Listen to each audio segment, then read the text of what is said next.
My dear friends, আসসালামু আলাইকুম। Welcome to my channel. আশা করি আল্লাহর রহমতে আপনারা ভালোই আছেন। বন্ধুগণ, আজকে আমরা পেটে কৃমি হওয়ার কারণ এবং এর সমাধান সম্পর্কে আলোচনা করার চেষ্টা করব। তাই ভিডিওটি না টেনে ধৈর্য সহকারে পুরো ভিডিওটি দেখার জন্য অনুরোধ রইল।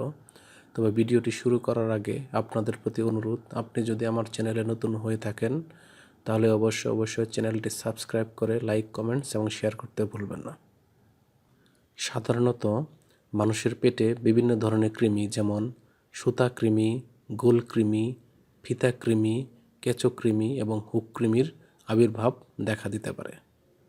তাই কৃমির এই অত্যাচার থেকে রেহাই পেতে আমরা যে ট্যাবলেটটি সেবন করতে পারি তার নাম হলো ভার্মিসল চিউয়েবল ট্যাবলেট, যেটির মাত্রা 100 মিলিগ্রাম।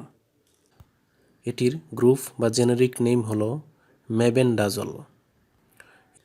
এটির উৎপাদন এবং বিপণনজাতকারী প্রতিষ্ঠানের নাম হচ্ছে জেনিথ ফার্মাসিউটিক্যাল লিমিটেড। ভার্মিসলের প্রতি পিস ট্যাবলেটের দাম 74 পয়সা মাত্র। খাওয়ার নিয়ম। এটি খাওয়ার নিয়ম হলো, যে সমস্ত শিশু বা বাচ্চাদের বয়স 2 বছরের নিচে তারা এটি খেতে পারবে না, এবং অন্যদিকে যাদের বয়স 2 বছর বা তার বেশি তাদের ক্ষেত্রে প্রতিদিন সকাল ও বিকাল একটি করে ট্যাবলেট 3 দিন সেবন করা যেতে পারে। গর্ভাবস্থায় বা প্রেগন্যান্ট মহিলারা এবং স্তন্যদানকালীন সময়ে এটি খাওয়া নিরাপদ নয়, তাই এটি খাওয়ার পূর্বে অবশ্যই ডাক্তারের পরামর্শ করবেন।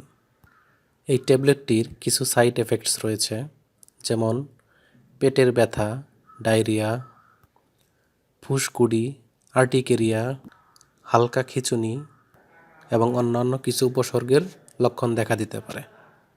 যে কোনো ঔষধ আলো থেকে দূরে এবং ঠান্ডা ও শুষ্ক স্থানে রাখতে হবে, এবং সকল ঔষধ শিশুদের হাতের নাগালের বাইরে রাখতে হবে। ধন্যবাদ।